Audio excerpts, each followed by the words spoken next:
Murdoch's whistle. Plate layers were inspecting the tracks on the main line. They checked the rails for signs of wear and replaced ballast where needed. It was imperative the engines whistled to tell the men to clear the line.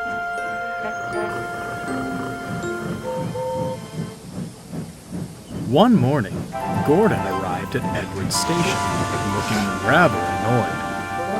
"Problem, Gordon?" asked Boko.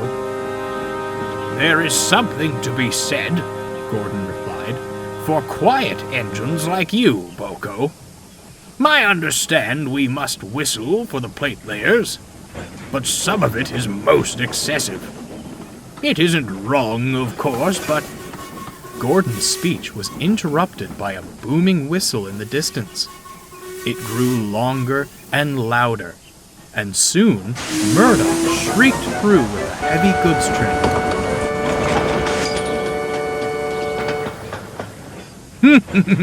"I rest my case," Gordon harumphed.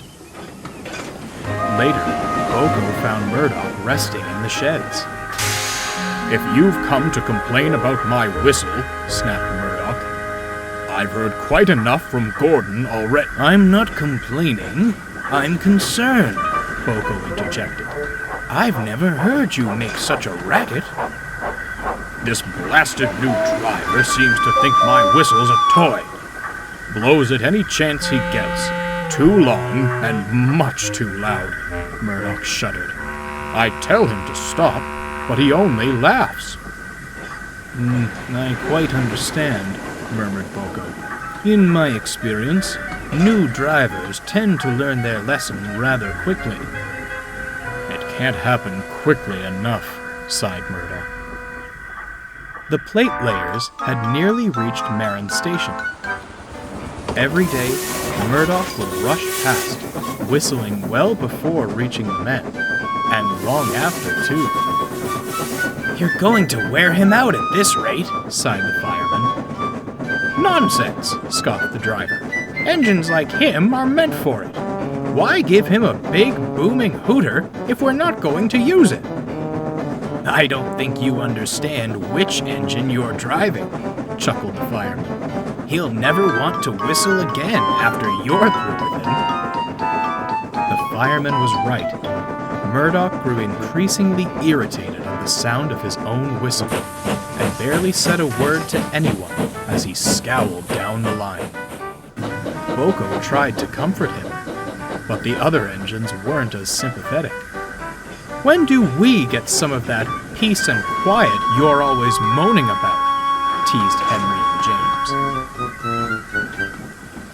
One morning, mist shrouded the island, and a light rain made the rails damp.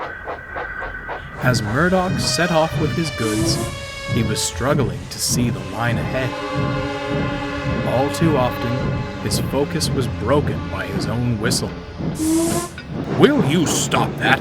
he barked at the driver. "This journey will be hard enough without you making that racket." "Have to let people know we're coming, especially in this mist, don't we?" the driver replied with a smirk. They soon approached Edward's station. Murdoch knew what came next: Gordon's Hill and a hard climb. Boko was nearby and tried to hoot a friendly "hello." Of course, it was swallowed by the sound of Murdoch's own whistle. He charged at the hill, puffing and snorting until he reached the top. Murdoch braced himself for what would come next, but there was no whistle. "I'm glad you're seeing sense," sighed Murdoch, "but this is one time we have to whistle." I can't!" cried the driver. "Something's jammed!" Murdoch went pale. The plate layers were just down the line. The driver pulled the whistle chain with all his might. Still, no sound came. "Look out! Look out!" Murdoch shouted into the mist. The plate layers were startled. they saw the silhouette of an engine and jumped clear just in time. With brakes screeching, Murdoch flew past, finally coming to a halt a few miles further on. Everyone breathed a sigh of relief. Soon, Boko arrived to help. He took Murdoch to the workstation, then carried on with the goods.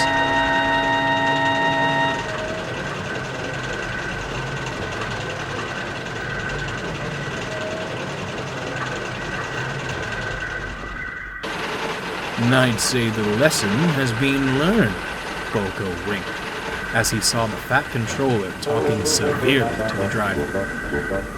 Soon, he came to see Murdoch. I'm very proud of you, Murdoch. The plate layers tell me you've never been so loud before. Your quick thinking prevented a very nasty accident.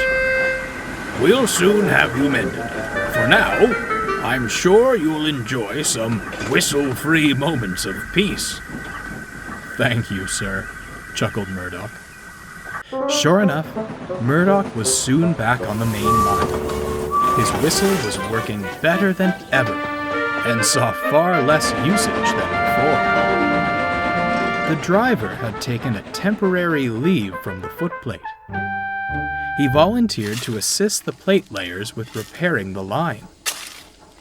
Whenever he heard Murdoch's whistle, he smiled, knowing it meant one of two things: a warning to stand clear, or a means of aggravating Gordon.